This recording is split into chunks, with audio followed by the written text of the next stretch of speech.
Hello and welcome to this Accomplished Beginner's Blender tutorial number 27. In this tutorial we'll talk about the camera, some of its basic parameters, and how to maneuver the camera. And of course you can have several cameras in a scene. There's no limit to that. And the camera that has the filled in triangle is the active one. So if I press 0 now, I'll look through the active camera. This particular camera has a turn on the camera tab and look at its focal length. It's 35mm.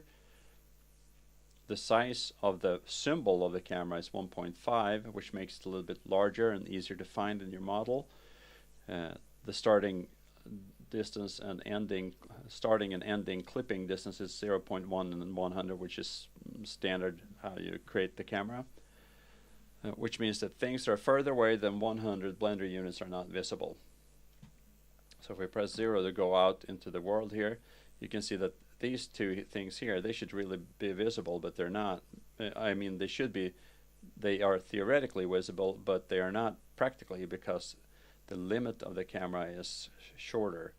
So if I then select this camera and look, and the limits are turned on, you can see that the clipping happens before we reach those objects.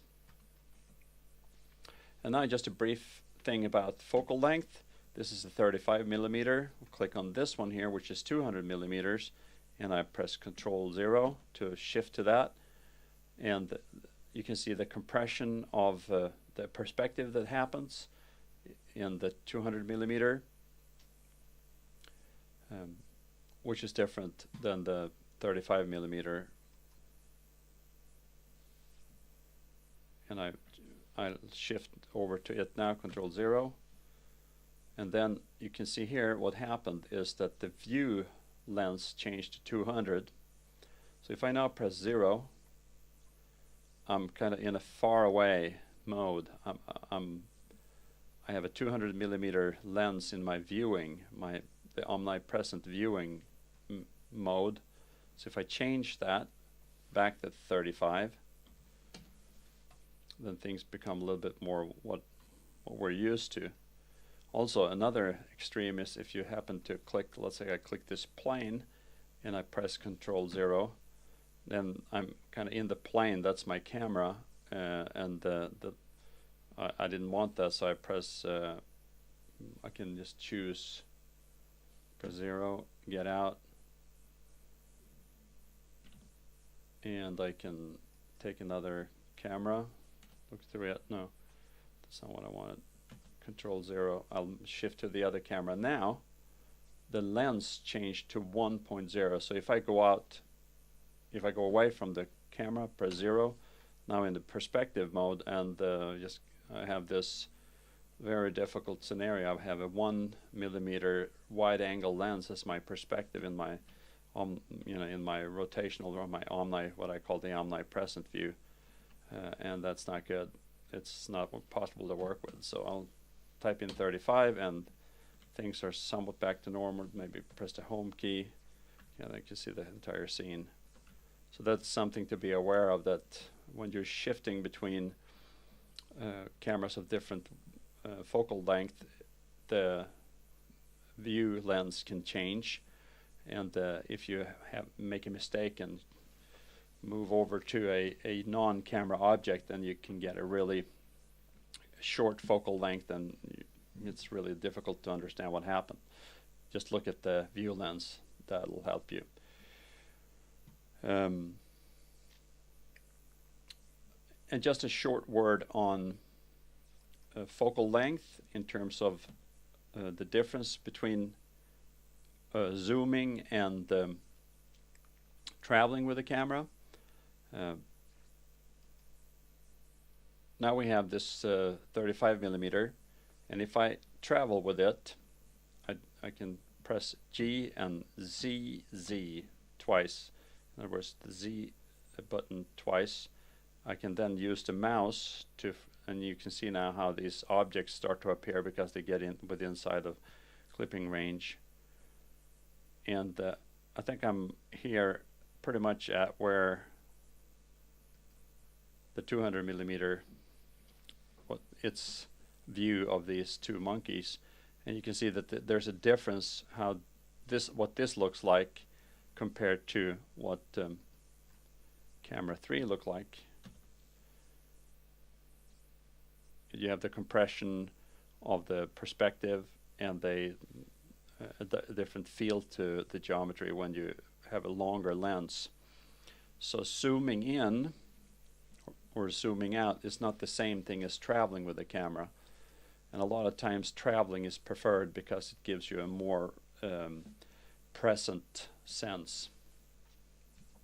You can ask any videographer about this. And then we can look at another camera that is up here, and just to we'll do Control 0 to change to it, and just to look at some of the movements we can make.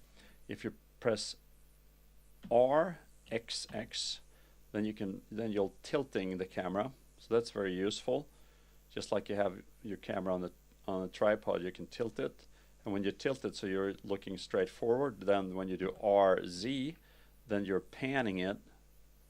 And if sometimes it can become a kind of orbital, or that it's not quite straight, then what you do then is just look at this rotation here, and you have the camera and its rotation, and you want it 90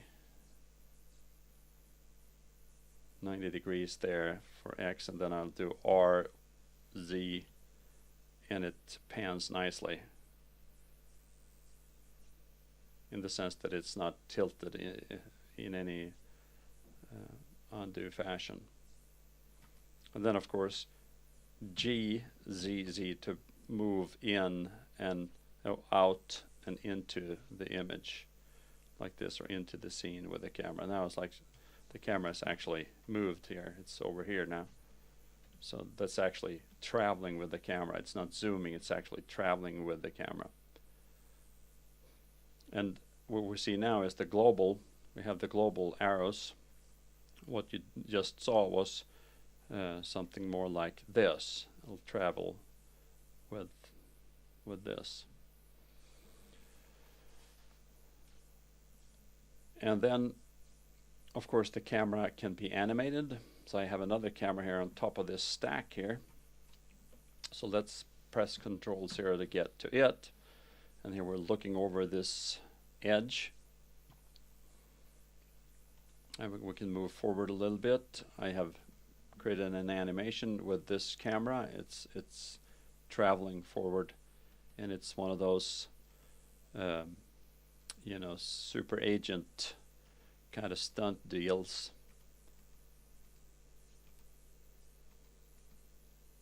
And I'll back that up. We can play that. I just want to change the focal length. It's a really wide angle now, so if you change it to 35, it's more timid. And let's play this animation, how it's coming down here, and we're crashing, almost crashing, and then the parachute helps us and we're down on the ground. So we'll back up and change the focal length. Since I haven't any F curves controlling the focal length, I can go in afterwards and just try it out. So this is a pretty quick way of figuring out if a motion that you would like to have, if it works. So then just whoa, and we made it. So that's kind of fun. And I think that's about it. That's what I wanted to cover. How traveling with the camera is preferred. That you want to I'm going to change over to that one. Control 0 brings you over to the active element,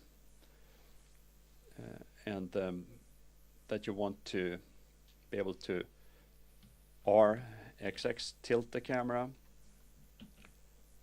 R, Y. Oh, that's not it. Control C. Or Z. I mean, rotates it around the Z axis, so it's kind of a panning motion. And if you press G, grab, then you can also move it just traverse it sideways like this. It's pretty useful. And of course G also up. And if you press R, then you rotate the view like that. And R, Z, Z is the same thing, and then G, Z, Z brings you out, and then you travel with the camera. See where we're now, 7. So we're all over here. And I turned on the local grab handles, and then it follows. So you can also, it's kind of convenient, you can use the local or normal grab handles to move the camera around. That's pretty quick. So that's about it about the camera. Later there will be a tutorial on depth of field that takes a few other things.